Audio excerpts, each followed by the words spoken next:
كريم كراته ده كان بيقعد على اللايفات معايا هنا بيتفرج عليا زيكم.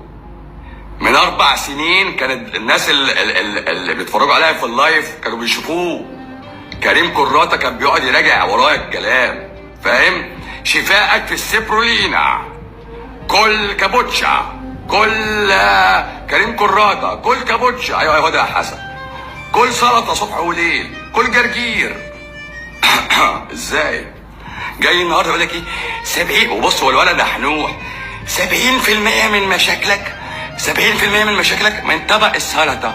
بجد وحياة طنط مديحه وحياة امك يالا 80% من مشاكلك من طبق السلطه. ويقوم عامل لك كده. يالا اكتشافك يالا ده ولا ايه يالا؟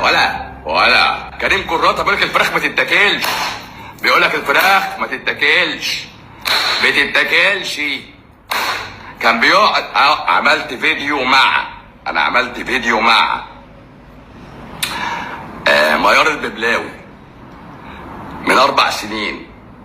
فطلعت قلت سيبك بيقول السكر سم قاتل، ده هم كلهم بيقولوا كده. وبكره افتكروا كلامي، نفس الطقم اللي قاعد 6 شهور كريم كراته هيطلع يقول السكر مفيد. افتكروا الكلام. الرز كان بيقول عليه فيه زرميخ. هذا الكلب. فهمت حاجه ولا لا؟ رفعت الاشرم المركوب ده اللي هو شقوق عبد الشقوق. شوف المسروق بيقول ايه؟ عارف انت الواد الاهتم ده؟ ما هو انا ربنا رزقني برفعت الاشرم وممدوح بتاع الغسيل وكريم كراته وعبد الواحد فجله. الطقم ده اللي انا حطيته في لسته طويله.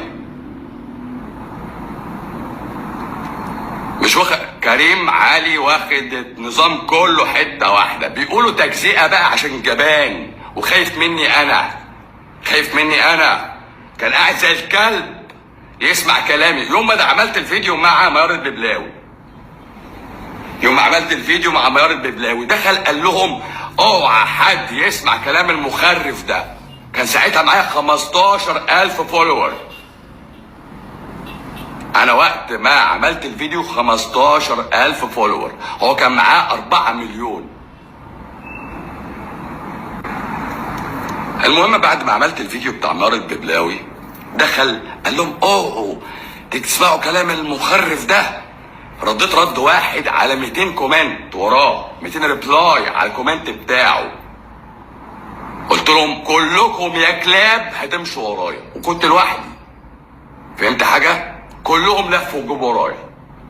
دلوقتي بيتكلم على الفراخ يقول لك سبب تاخر البلوغ ايه؟ سبب تقادم البلوغ ايه؟ سبب عدم الانتصاب ايه؟ الفراخ. من امتى يالا؟ من امتى؟